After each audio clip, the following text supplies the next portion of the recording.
Namaku Alam, karya dari Lele Asidori yang berlatar pada tahun 1965 hingga 1980. Mengisahkan seorang pemuda yang bernama Segar Alam. Ia memiliki tubuh yang cukup tinggi, rambut yang ikal, dan juga kulit yang sawo matang. Ayahnya merupakan seorang tahanan politik. Akibat dari hal ini, ia jadi merasa dihantui oleh sosok ayahnya yang merupakan pengkhianat negara. Alam juga memiliki kemampuan, yaitu bisa berkomunikasi dengan lingkungan sekitar. Ia bisa berkomunikasi dengan tumbuhan, dengan hewan, dan dapat merasakan kesedihan oleh alam-alam yang dirusak oleh manusia. Hidup di tengah-tengah kota yang penuh dengan polusi, ia merasa terisolasi dan ia merasa tidak ada yang dapat mengerti dirinya. Namun akhirnya ia bertemu dengan seorang gadis yang bernama Raya dan Raya mengubah hidupnya.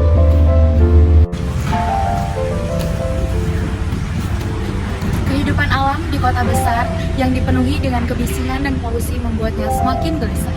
Setiap hari, ia menyaksikan bagaimana pembangunan yang pesat merusak keseimbangan alam.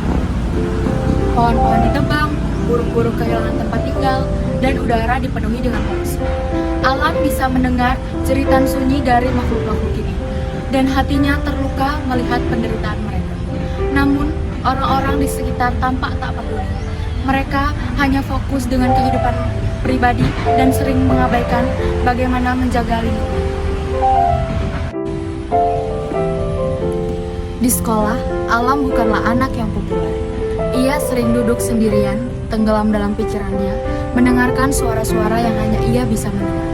Teman-temannya menganggapnya aneh, dan ia sering menjadi bahan olokan. Ketika teman-teman sebayanya sibuk dengan kehidupan masing-masing, Alam lebih memilih menghabiskan waktu di taman atau hutan kecil di pinggiran kota. Di sanalah ia merasa damai, berbicara dengan burung dan pohon, tempat di mana ia bisa menjadi dirinya sendiri tanpa takut dihakimi. Di rumah, hubungannya dengan keluarganya pun tidak mudah. Ibunya lebih mementingkan pekerjaan dan kehidupan pribadinya.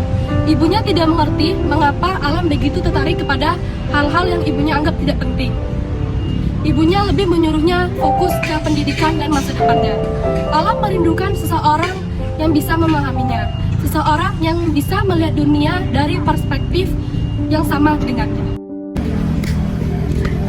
Suatu hari, saat Alam sedang berjalan-jalan di taman kota yang semakin kecil, ia bertemu dengan seorang gadis yang bernama Raya.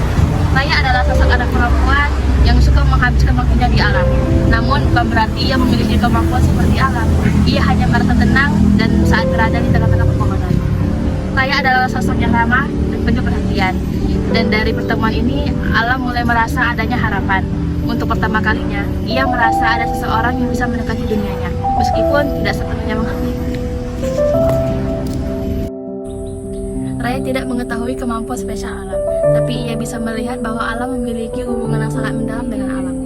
Mereka sering berbicara tentang keindahan alam dan bagaimana kerusakan yang terjadi membuat mereka sedih. Raya memperkenalkan Alam pada sesuatu komunitas kecil yang peduli dengan lingkungan dan berjuang melawan proyek-proyek pembangunan yang merusak alam. Melalui komunitas ini, Alam menemukan cara untuk menyalurkan kegelisahannya dengan tindakan nyata. Namun, meski Alam menemukan teman dan dukungan di komunitas itu, ia masih bergumul dengan beban besar dalam hatinya. Ia sering merasa bersalah, seolah-olah seluruh dunia bergantung pada kemampuannya untuk menjaga alam. Bisikan dari pepohonan dan keluhan hewan-hewan yang kehilangan tempat tinggal semakin sering menghantuinya.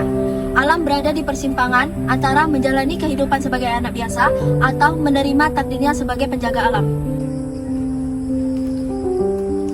Pertarungan batin Alam semakin instan ketika ia mulai merasakan dampak emosional dari konflik antara manusia dan alam.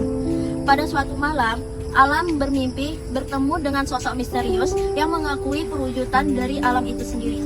Sosok itu memberitahu Alam bahwa kemampuan yang ia miliki bukan sekadar kebetulan, tetapi bagian dari takdir besar yang telah ditentukan jauh sebelum ia lahir. Sosok itu memperingatkan bahwa jika alam tidak segera bertindak, keseimbangan alam akan runtuh dan dunia yang ia cintai akan hancur. Bangun dari mimpi itu, Alam merasa tertekan dan takut. Ia menyadari bahwa apa yang ia pikirkan selama ini bukan hanya khayalan belaka. Alam benar-benar bergantung padanya. Meski begitu, ia juga merasa kewalahan karena ia hanyalah seorang anak. Dalam pergulatan batinnya, Alam mencoba menemukan cara untuk menyeimbangkan hidupnya sebagai anak biasa dengan tugas besar yang tampaknya diembankan kepadanya oleh alam semesta. Seiring berjalannya waktu, Alam mulai melihat bahwa tindakan kecil pun bisa membawa perubahan besar. Bersama raya dan komunitas lingkungan, ia mulai ikut serta dalam kampanye-kampanye pelestarian alam.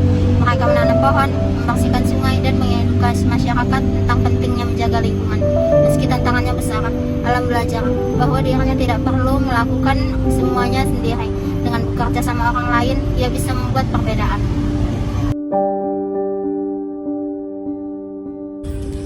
Novel ini menekankan pentingnya dukungan dari teman-teman dalam menghadapi rintangan hidup. Kesadaran lingkungan. Ada pesan tentang pentingnya menjaga dan mencintai alam, serta memahami dampak perilaku manusia terhadap lingkungan. Ketahanan dan semangat. Karakter utama menunjukkan bagaimana menghadapi kesulitan dengan semangat dan ketahanan dapat membawa perubahan positif. Identitas diri, cerita ini juga menggambarkan perjalanan pencarian jati diri. Pentingnya memahami siapa kita sebenarnya. Empati dan kepedulian. Novel ini mendorong pembaca untuk lebih peka terhadap perasaan orang lain dan berkontribusi pada kebaikan bersama.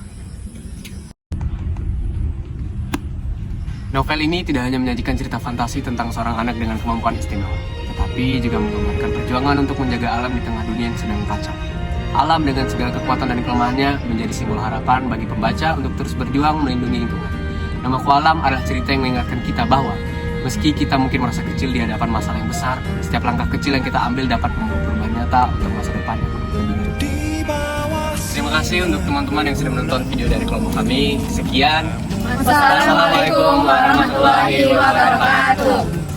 Berkilauan, berayun-ayun, ombak mengalir ke pantai Sunda Gurawan.